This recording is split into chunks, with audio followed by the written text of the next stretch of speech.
Hello everyone and welcome to the Canadian Redneck channel. My name is Dave. Today we have a 3910 Ford here. Owner brought it in, engine runs, PTO works, but the tractor won't move. After doing a little bit of diagnosing, it seems like a clutch problem.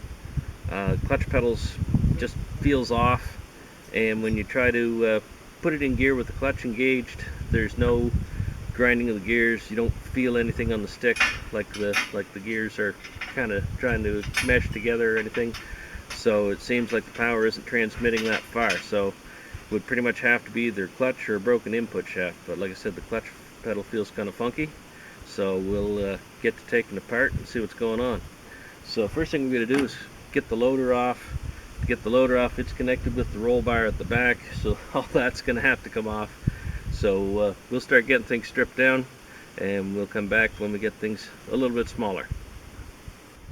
We have the loader and the roll bar off the tractor now, and we have gone about getting things taken apart. We've got the stay rods and tie rods unfastened on each side, the bolts all around the bell housing, and I think we have enough stuff in here at the back of the motor part that it'll come apart. We'll have to kind of give a little tug and see what's going on. And there was also down in here, there was a little screw. Oops, there we are. Down in here, there was a little screw through this backing plate on the motor that was kind of fetching us up. It covers a timing hole here for setting the time on the engine. So anyway, I think we should be ready to start spreading her apart. Oh,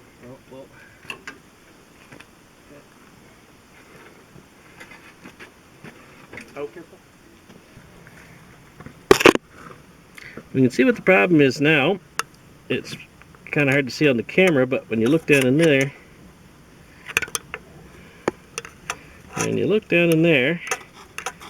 you can see the steel disc, and there's no clutch material. And when we look down in here in the bell housing,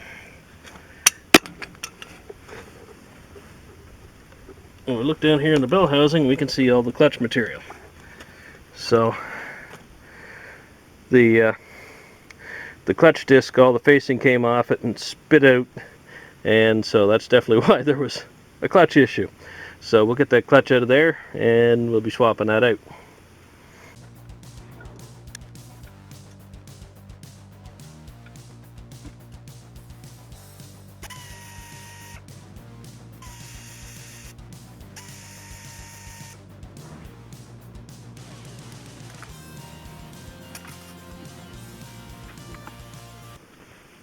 We have our destroyed clutch here, and when we wipe off, we get our part number right here on the face of the clutch. Makes it much simpler to order the new pieces when you have part numbers to work with. This one we can tell it's a spring-loaded clutch. That means the hub in the center loads up against these springs, and that takes some of the shock out of engaging the clutch. And and it was also an organic clutch, meaning it had like a fiber face all the way around. Some of these tractors might have a 6-pad ceramic clutch. They would normally have 6 of these tabs like this, spaced evenly around with a little ceramic puck on each side. The organic ones have the tabs all the way around that the facing rivets to. And the ceramic ones, usually these little tabs are a little heavier, a little stiffer. And also we can tell by the material that's left in the bell housing that it was an organic clutch. And then we have our pressure plate here, and the face is worn pretty bad. It's got some pretty heavy gouges from rivets riding against the face of the clutch, of the pressure plate.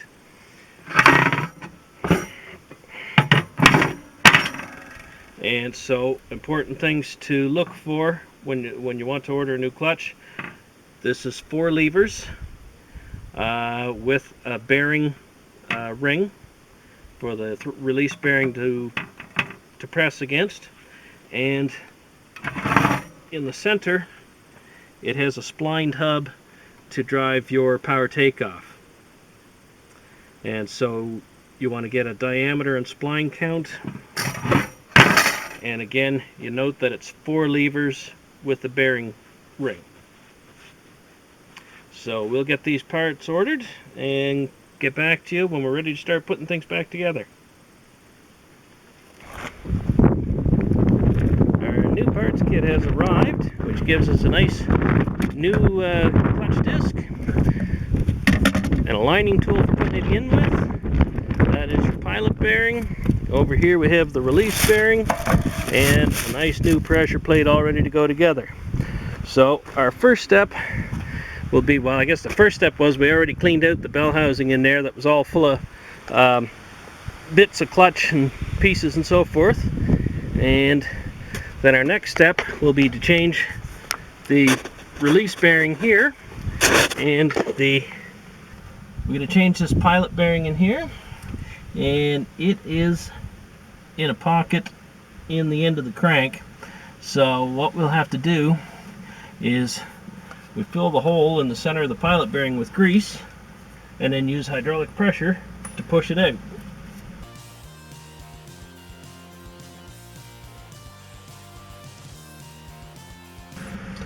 So we got the hole in the bearing packed full of grease. We use a shafted, in this case it's a 3/8 an 3/8 extension. Fits the hole perfectly because you want it to fill the hole, and then give it a good sharp tap.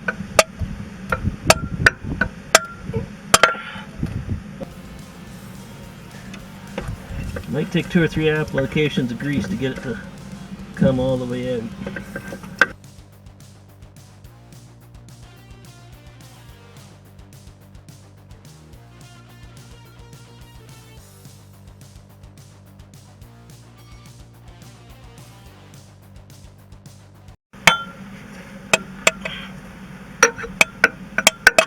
There, and there's our bearing. We've changed our pilot bearing and release bearing, cleaned up the flywheel, so we're ready to start putting back together now. So this one had spacers between the flywheel and the pressure plate, so we'll make sure we get those back on, ready to go. There's 2 dowels here to hold these two. The other 2, once we get the pressure plate on there and held in place a little, get bolts started, then we can put the other spaces for the other 2 places for the flywheel bolts to the pressure plate. So we'll put our disc in here, and it will sit in place there, I guess. Here are the other 2. Alright, so now we slip this on here.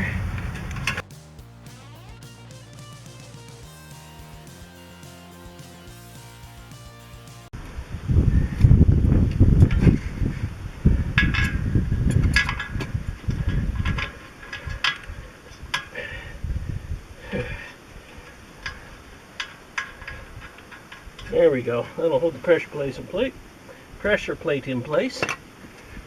And now we get our lining tool in.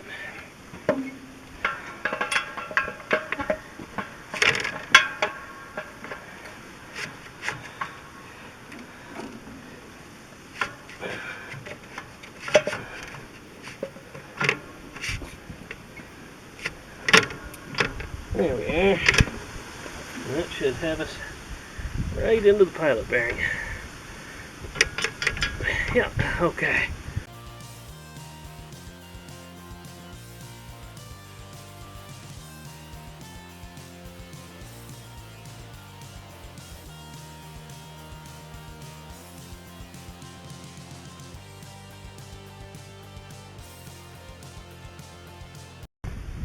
So we have things ready to start pushing back together now.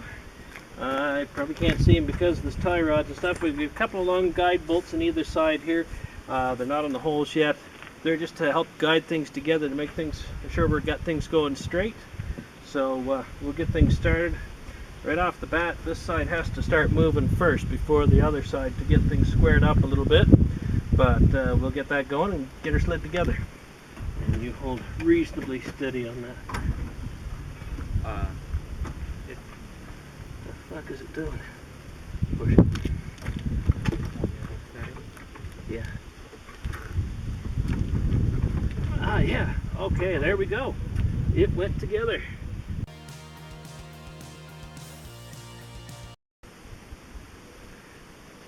So we have our tractor all back together now. Everything works the way it's supposed to.